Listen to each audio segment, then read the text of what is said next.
Well, hello, everyone. I'm James Dobson, and you're listening to Family Talk, a listener-supported ministry.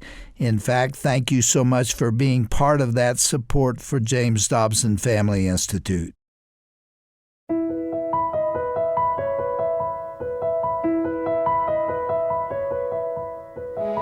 Welcome to Family Talk. I'm Roger Marsh. Thanks for listening to our program today. Family Talk is a ministry of the Dr. James Dobson Family Institute.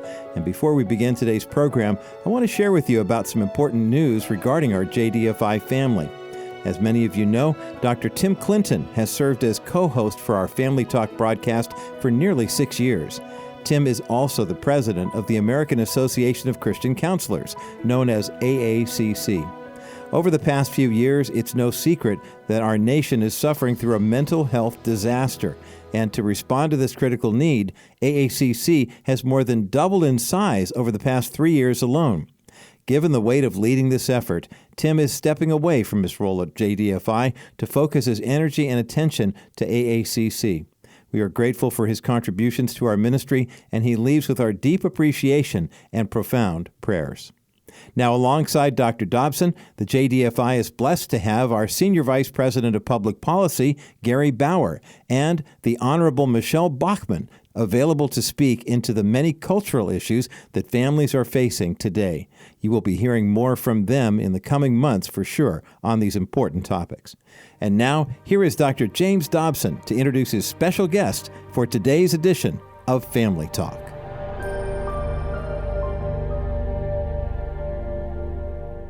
Well, yesterday we were talking with Dr. Kathy Koch. It was a wonderful interview, and I've invited her to be with us again today. Let me go back and reintroduce her because she has so much to say, and she's written 6 books that many of our listeners will have read. So Dr. Kathy Koch holds an earned Ph.D. in reading and educational psychology from Purdue University. She was a tenured associate professor of education at the University of Wisconsin, Green Bay. She also taught second graders. She was a middle school coach and a school board member before becoming a full-time conference speaker in 1991. Dr. Koch is deeply committed to Jesus Christ, whom she says is the foundation of her ministry and her life. And we're so glad to have Dr. Kathy with us. Welcome back to JDFI. I am so honored to be here. So happy to be here. Thanks for the invitation. I've also invited our son, Ryan Dobson, to participate not only in the discussion yesterday, but also to be with us again today. He has his own podcast ministry called Rebel Parenting. He's the author of a number of books, so it's good to have Ryan back. Now, the book that we're going to talk about again today will hit home with parents and grandparents who are looking for answers. It's titled Screens and Teens, Connecting with Kids in a Wireless World. It's such an important topic, and Dr. Kathy, let's get right into it. For sure. This is something that I think is really insightful. It may not be original with you, but I sure loved it. You suggest that parents ought to take what they call no-screen vacations. Elaborate on that. Yeah, ideally, even if it's a half a day, realistically, again, where there's one phone, the emergency number, the GPS phone, if you will, the phone that you might have to use. Maybe you're going to search for which restaurant is open. I get that. But no other devices on the walk in the park, in the car ride, because conversations will happen. Going to a mountain cabin with no cell signal. Oh, my goodness. And initially it can be like Panic City. But it's ultimately really good for the heart and the mind and the connection of the family to engage. Now, don't be foolish. Don't go on a no phone, no tech vacation and leave all the toys at home. Make sure you take board games and really enjoyable books and soccer balls and footballs and frisbees and find out what's available in the community that you guys could participate in. But having the alternatives is really, really important.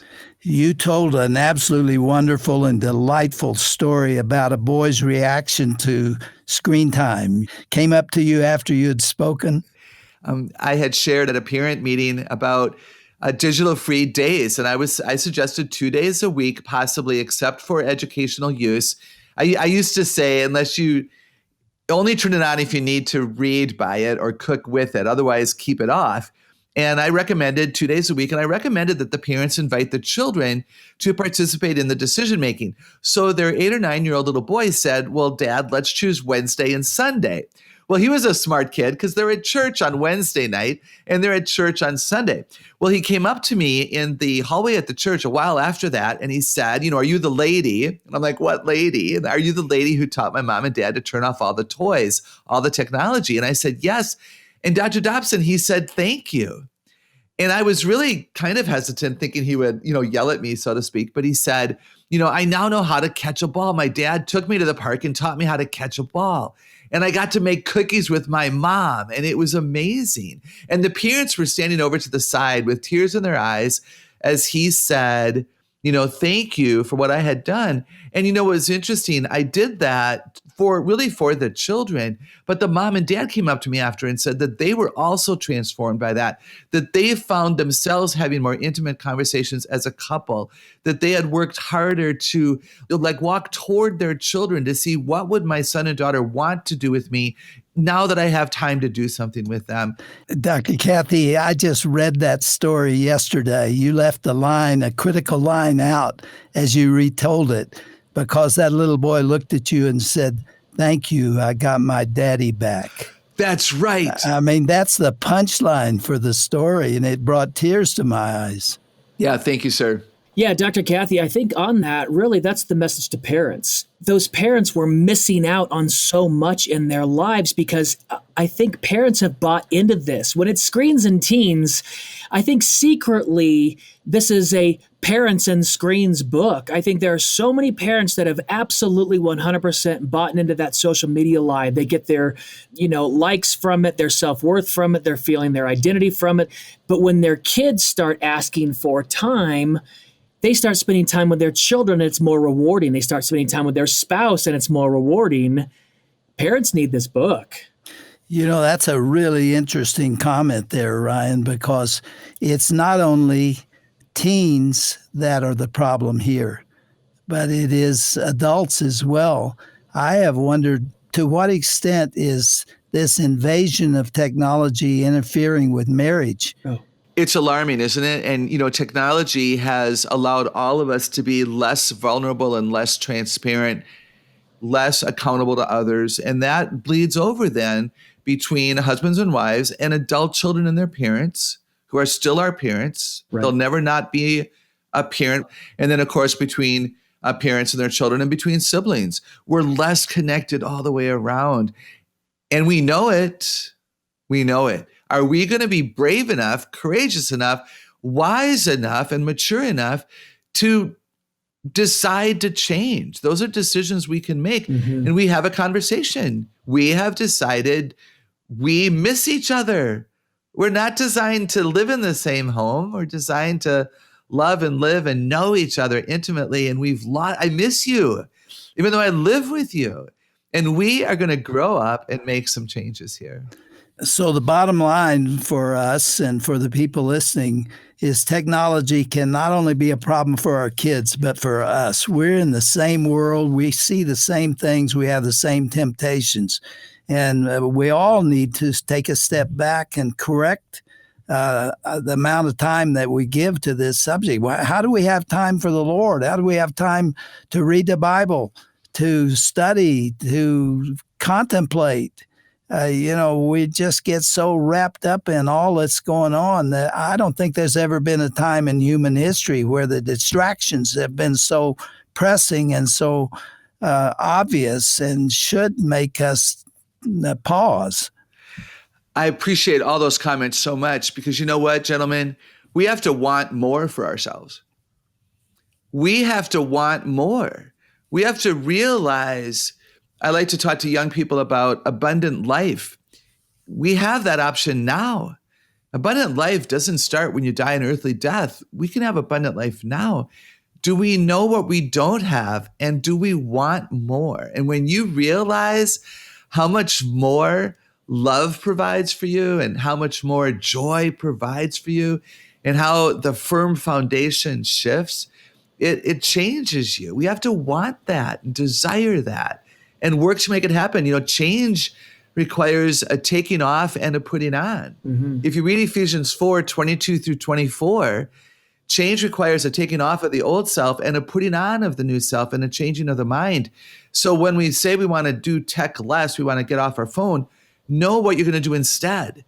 Because if you have nothing to do instead of gaming, instead of social media scrolling, instead of researching Pinterest, instead of a football game, if you don't know what to do instead, you'll have an empty vacuum that will be very painful, and you'll immediately pick up your device. That's right. So know what you can do instead, and I think we can be very successful.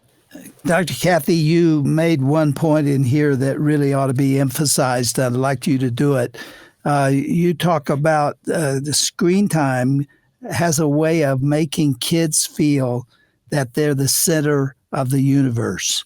How does it do that? How does a child become convinced that he's the only thing that matters and that his concerns are the only thing important? Elaborate on that.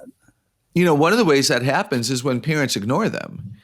So again, we're back to, the choice to isolate. If I'm alone a lot, then I turn to the device. I can hear a song and buy it immediately and listen to it forever. Back in the day, I had to save $20, drive to the store, hope the record was there, and buy a whole album for the one song I wanted. We can have whatever we want the way we want it. We don't watch shows we don't want to watch because most of us have our own devices. So we're not, at dad's, control, if you will. We decide who to connect with on social media. I don't have to connect with you and you don't have to connect with me. I don't have to play a game I don't want. I don't have to watch a movie I don't want to watch. And we answer the phone if we want to. We control it. And it's so dangerous because all of this lie that I am the center of my own universe causes the pride, self-centered, entitled, angry, lonely reality that says, I don't even need God, because ultimately it's all about me. You said in the book that lie number one is I am the center of the universe. Truth number one is no, God is the center of the universe. So it goes right to the heart of what we believe. Absolutely. And something that's happened a lot this over the last couple of months as I've spoken to a lot of young people, they'll say to me, Dr. Kathy, I'm not sure that I've ever thought I was the center of my own universe, but I think I'm the center of my mom's. And one of the things I'll say to parents, and I don't say this lightly, but if parents post 65 pictures of a birthday party because they think even grandma needs to see 65 pictures, you're saying to your kids, it really is all about you making me happy. It's all about you making me look good. I tell the story in the book of a child who did something really fun on the playground and went up to his mom and said, was that good enough for Facebook or should I do it again? Rather than, did you like that, Mom? Wasn't that cool what I did? And so we who are adults and supposedly the mature ones, we need to make sure that we're not creating a false life on social media again. And I'm not saying if you posted a bunch of Christmas pictures that you've done something wrong. Of course not. I will post my own pictures. There's nothing inherently horrible about that. But it's the idea of, how many and what kind of attention did you draw to yourself in those moments? So do your kids feel like they have to perform for you because they are the center of your world? Or are you parenting and modeling marriage if you're married so that they understand God is at the center of it all? Yeah. We started seeing this a little while ago, is that child-centric thing where you started getting the helicopter parents and the snowplow parents. I will say this. People say, do you shelter your kids? And I go, absolutely. I shelter them as much as humanly possible. I try to keep them younger longer. I am not trying to take away regular life consequences and hardships from them. But I will say what we try to do as a family is create the safest possible environment within our home for our children, because the world is rough out there. It's rough for our kids. The difference in social media, I was talking to my son about this last week. If a kid at school didn't like me when I was 15 and I went home, I didn't hear about it until I got back to school and ran into that dummy the next day. Now, children on social media get to hear every negative comment about them to their face 24 hours a day. And it's not the gamers in Romania keeping my son up at night. It's the bad parents that don't monitor their children's cell phone usage that keep texting my son at 2 a.m. and then force me to reach out to the parent and say, could you please control your child in just the slightest? At 15, getting 18 texts at 3 a.m. seems inappropriate. You know, Ryan, you are the keeper and the trainer and the lover of my grandchildren, and you're doing an absolutely fantastic job of taking care of those kids. And I just want you to know, I say publicly how much I appreciate it. Oh, I appreciate that. I really do. Let me throw one more thing in as a parent, because, you know, as parents, we're always looking at our budgets, things like that. This is a really interesting one when it comes to health consciousness and parents. They did a study of children showing them Saturday morning cartoons, and they gave them goldfish crackers to eat while watching cartoons. They did the study again, and they added regular Saturday morning commercials in between the cartoons the children were watching. And what they noticed was the children ate 60% more goldfish crackers if they were watching commercials. That's how dangerous those commercials are for your children. But what I will say to adults is that pull is there for adults. And what we see at Rebel Parenting is that Amazon expenditures have been skyrocketing the more the parents are watching TV, because commercials are designed to create a need that needs to be satisfied within you. And what they hope is you'll buy the product they're selling you. But if you don't, that need has still been created. And if you've got a phone in your hand and low self-discipline, Amazon can satiate that need really quickly. Commercials on social media, right? Right. You know, I've been posting during the Thanksgiving, Christmas season, of course, meaningful scripture and meaningful quotes and stories. And then you're sucked into the ad thinking, ooh, that would be really cool for my nephew, or my great niece would love that, or maybe I would like that. And before you know it, you're on social media for a long time and you're spending money that you don't have. And again, we're not stupid, horrible people. It's designed to do that. Right. And it is addictive. And again, we all have needs. And yet we would say, you know, let's make sure that our needs are being met in healthy ways and not unhealthy ways. Totally. Well, we're running out of time. There's a question that I've wanted to ask Dr. Koch. What does neurological research tell us about the obsession with technological devices, morning, noon, and night, the same activity repetitively? Do we know the impact that has on the human brain? We are beginning to understand it more and more. You know, this is why there are hospitals for the tech addicted.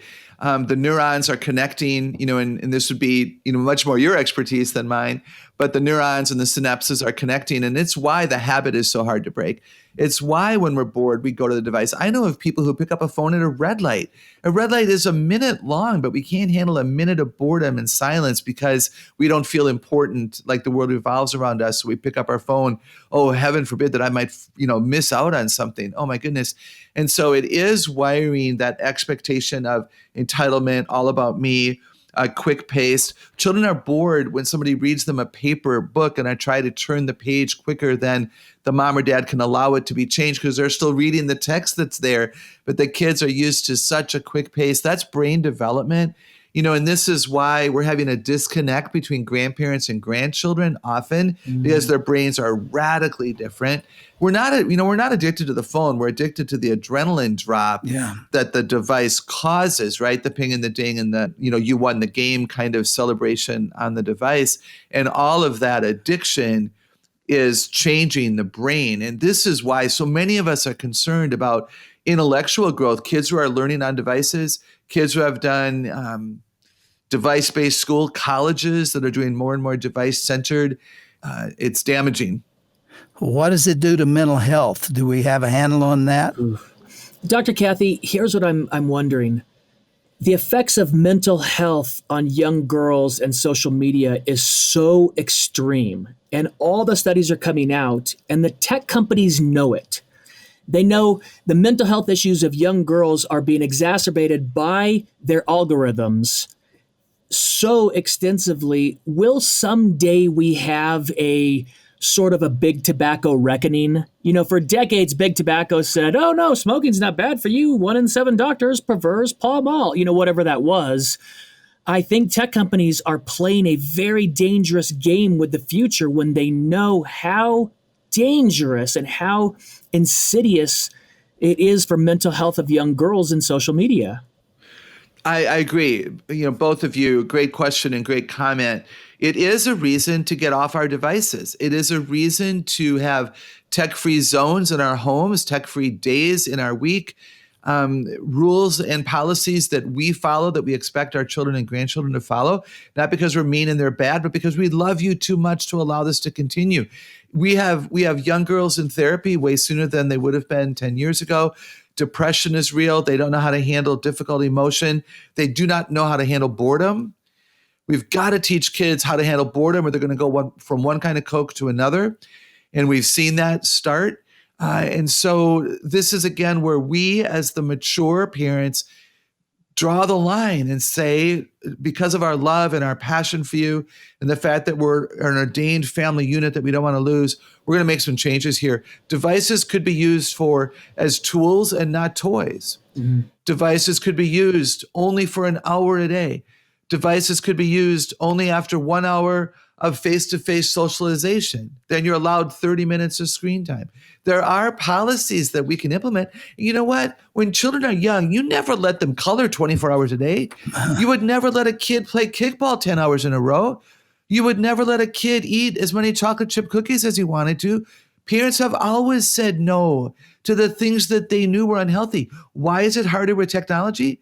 Because we're just as addicted as our kids, and we would have to sacrifice our own self for the betterment of our children. And that's a whole nother show, guys, but I need to say that. Mm-hmm. We've been talking to Dr. Kathy Koch about her book, Screens and Teens.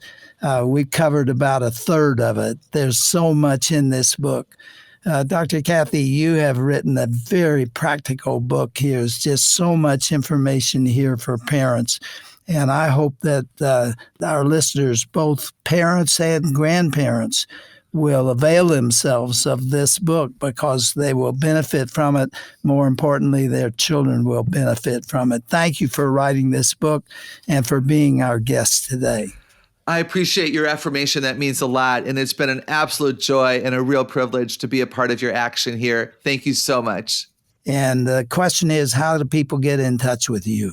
Our website is celebratekids.com. And they can find us, of course, on the Instagram and Facebook, like so many other ministries. But our website is celebratekids.com. We have an email newsletter. We have our own podcast. We would love for people to hang out with us there. It sounds like you're pretty heavily into technology yourself. We really have to be, but again, to use it as a tool, to use it as an educational, spiritual maturity device and not always a toy makes a difference. Kathy, thank you for being our guest. Ryan, thank you for being with us today. You made a contribution to the program, and I love you. It's always a pleasure, Dad. I appreciate it. Thank you, Dr. Kathy. It was great.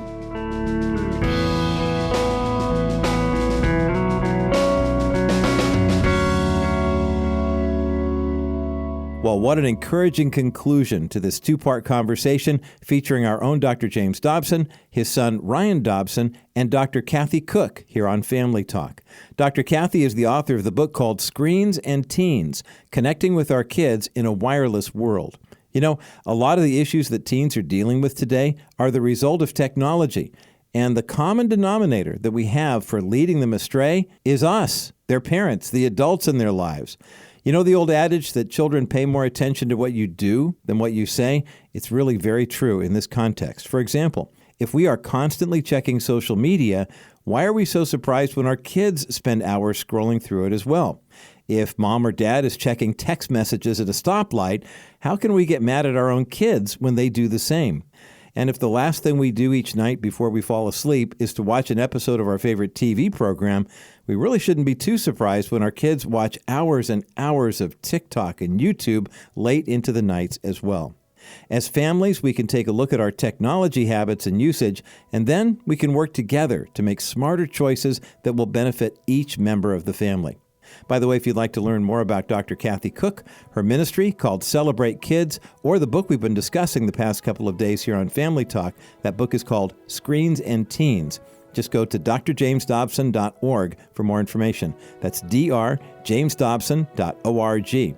If you prefer, you can give us a call. Our toll-free number is 877-732-6825. And a member of our staff will be happy to take your call, to recommend a resource, even to pray with and for you.